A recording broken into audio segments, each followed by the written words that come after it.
Knowing God is real is a really good deal. It's Rhyme and Reason 1060. Here's your rhyme and reason. Oh, yeah. Hey there, Tony here.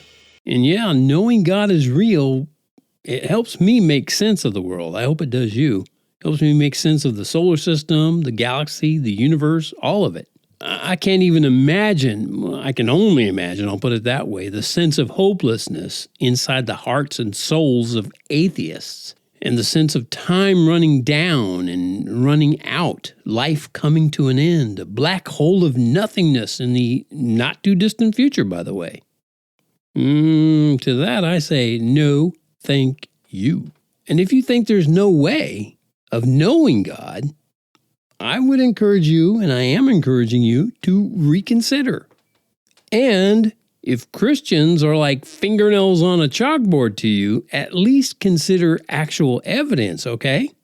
Don't listen to the Christians, just look for the evidence and pay attention. And when the evidence gives the appearance of having been designed for a purpose, just ask this question, as I started to say. I wonder if it was designed for a purpose and on purpose. And as you wonder, you'll use one of the strongest pieces of evidence for the complexity in life coming from an even more complex designer. And what is that strongest piece of evidence? Yeah, your brain.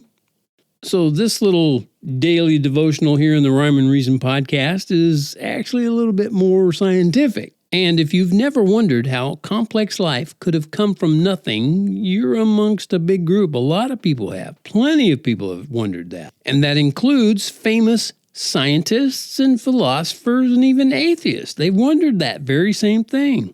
One noted and boldly affirmed atheist, Richard Dawkins, said that thing that I just mentioned before. He said this about life. Biology is the study of complicated things that give the appearance of having been designed for a purpose. And that comes from a book of his, I think he wrote that, called The Blind Watchmaker, on page 1. He's not the only one who at least acknowledges the appearance of design. Plenty of Darwinian scientists agree with that much. After all, they have powerful microscopes and they can see a complex design doing amazing things inside a single cell when they use those microscopes. But most Darwinian scientists, and those are scientists who kind of follow the thoughts and processes of Charles Darwin, they say no to the complexity of life affirming a designer. They say, no, that doesn't affirm a designer. So instead of knowing God, they ignore where the evidence appears to lead, and they choose to go where they'd prefer the answer to be, and that's based on false assumptions of theirs. Now, one thing that ain't, by the way, is science. That is a religion. It requires faith and a blind adherence to that blind faith, by the way, because what their eyes see, they deny. And for example, to say even a single cell could have emerged from proteins, even if the whole world was full of proteins, all of that ignores how each cell in your body is a membrane-encased, self-reproducing, self-repairing, metabolizing unit. And it all takes place at the same time. Every part in one single cell had to be there. Every part had to be there from the beginning in order for the cell to function. Every single part had to be there. That means it had to be completely assembled at one time by a highly intelligent assembler. It couldn't have worked any other way. It just couldn't, because you got to have the parts.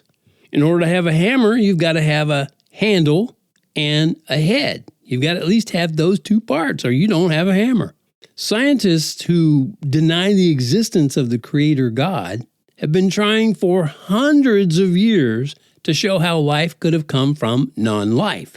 Yet, they've never been able to demonstrate how even one cell could have formed from proteins without some outside help.